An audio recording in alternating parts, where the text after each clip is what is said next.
Kemudian yang seterusnya, sunnah Rasulullah ada banyak dan ramai juga yang banyak juga yang diperselisihkan oleh para ulama. Apakah perkara khilaf yang perlu disekat supaya tidak melahirkan bid'ah-bid'ah yang lain? Atau apa kaedah-kaedah untuk kurangkan perselisihan yang timbul dalam masyarakat? Yang perselisihan ini timbul, nak kurangkan macam mana? Dia tak boleh dielakkan. Tu kena faham. Kalau tuan-tuan kata macam mana nak elakkan perbezaan pendapat? Oh, tak boleh. Ni memang tak boleh nak elak. Saya bercakap hari ni, tuan-tuan mendengar, tapi tak semua pastinya, mungkin 50% tuan-tuan tak bersetuju dengan poin yang saya cakap.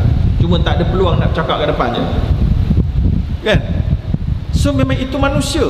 Sebab itulah disebutkan oleh para ulama, redha nas, keredaan manusia, persetujuan manusia adalah satu lembah, satu perkara yang la tudrak, yang takkan kamu dapat capai. Sepandai mana pun tuan-tuan, hebat mana pun tuan-tuan berdebat, tuan-tuan akan pasti ada orang yang tak puas hati. Niat ikhlas macam mana pun ada orang tak puas hati juga. Nabi ialah yang paling ikhlas sekali. Ada tak orang tak puas hati? Ada. Kita baca kitab Syama'il Muhammadiyah tuan-tuan, karangan Imam Tirmizi, yang cerita macam mana fizikal Nabi.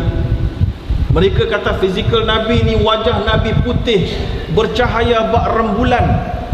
Tengok sahaja hati menjadi tenang. Senyum tak pernah lekang daripada wajah baginda Nabi. Tapi macam mana ada orang kafir tak pernah tak attracted kepada Nabi? Kenapa? Biasalah tuan-tuan.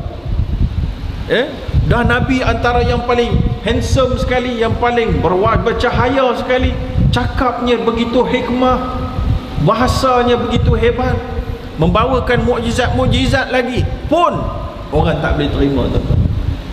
So oleh kerana itu, perselisihan pendapat tak boleh dielakkan. Cuma ditanya macam mana nak kurangkan. Kurangkan pun kadang-kadang tak boleh. Cuma yang boleh adalah nak ajar supaya kita berlapang dada macam sahabat-sahabat Nabi. Ya, sahabat Nabi, antaranya ketika mana mereka berbeza pendapat, ya, ada juga mereka menyalahkan yang lain.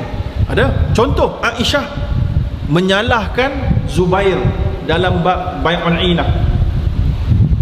Zubair buat Bai'ul Inah, Aisyah menyalahkan ini salah.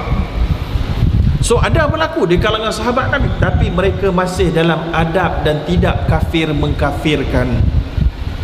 Jadi yang kita nak elak, kafir mengkafirkan, sesat menyesatkan. Okey tuan-tuan? Itu yang meringkas saya boleh jawab.